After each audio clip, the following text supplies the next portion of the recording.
হয়, আজি বিয়লি প্ৰায় 2:45 মান বজাত আমি এটা খবৰ পাওঁ যে লাহৰীজান থানাৰ অন্তৰ্গত লাহৰীপাম বুলি এটা অঞ্চলত এটা গুলীচালনাৰ ঘটনা হোৱা বুলি আমি খবৰ পাওঁ আৰু ততাতৈয়াকৈ আমাৰ টিম তালৈ ৰাওনা হয়।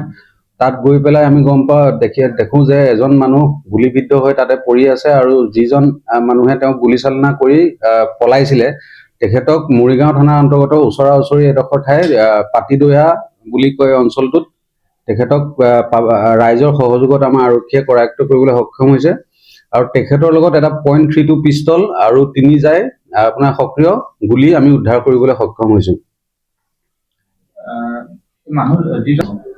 যিজনে গুলীচালনা কৰিছে এতিয়া আমি পোৱা প্ৰাথমিক খবৰ মতে তেখেতৰ নাম আব্দুল মান্নান আৰু তেখেতৰ ঘৰ কাছাৰ জিলাৰ কালায়ন বুলি আমি গম পাইছো আৰু অকমান আমি ভিতৰুৱা খবৰ পাইছো যে এইটো এটা তেওঁলোকৰ পইচা পাতি লেনদেনৰ এটা ইয়াতে মানে ইস্যু আছে যিটোৰ কাৰণে এই আব্দুল মান্নান নামৰ লোকজনক কাছাৰৰ পৰা কিডনেপ কৰি ইয়াত আনি ৰাখি থোৱা হৈছিলে বুলি আমি এটা খবৰ পাইছো আৰু সেই সংক্ৰান্তত কাছাৰ আৰক্ষীৰ লগতো আমি যোগাযোগ কৰিছো আৰু তেওঁলোকৰ লগত আমি সহযোগত এই বাকী যিখিনি কাম কৰিব লগা আছে আমি কৰিম। ইয়াত লাহৰীপাম অঞ্চলৰ এঘৰ মানুহত ৰাখিছে বুলি কৈছে। এতিয়া যাৰ ঘৰত ৰাখিছে সেই তেখেতো আইডেন্টিফাই হোৱা নাই যিহেতু এজন ব্যক্তি মৃত আৰু দ্বিতীয়জন ব্যক্তি অকমান গুৰুতৰভাৱে আহত হৈ আছে। তেওঁ এতিয়া যিজন আমাৰ গুলীচালনা যি কৰিছিলে তেখেত অকমান গুৰুতৰভাৱে আহত হৈ আছে। তেখেত এতিয়া মৰিগাঁও চিভিল হস্পিটেলত এডমিট হৈ আছে। তেখেতৰ অকমান স্বাস্থ্যটো উন্নত হলে আমি বাকীখিনি কথাও গম পাবলৈ সক্ষম হম।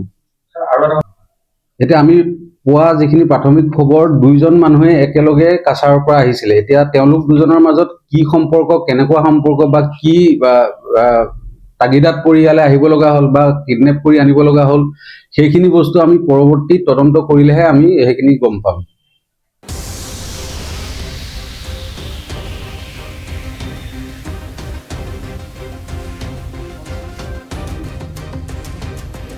শদিয়াৰ পৰা ধুবুৰীলৈ, বৰাকৰ পৰা ব্ৰহ্মপুত্ৰলৈ সকলোৰে মাজত চিনাকি এটা নাম প্ৰাতঃ টাইম।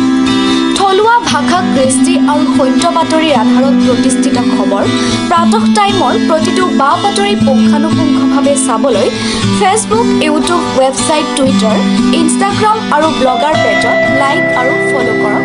ধন্যবাদ। অসমৰ সংবাদ জগতখনৰ বাবে এক সুখৰ খবৰ। আপোচবিহীন ৰাইজৰ কণ্ঠ সাপ্তাহিক কবচ পুনৰ এবাৰ অসমৰ ৰাইজৰ মাজলৈ।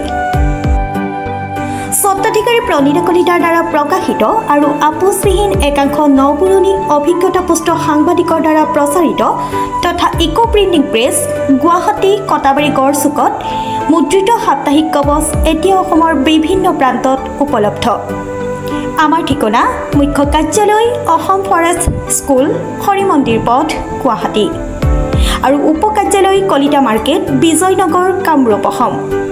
মোবাইল নম্বৰ হৈছে 9435114666 70024728113।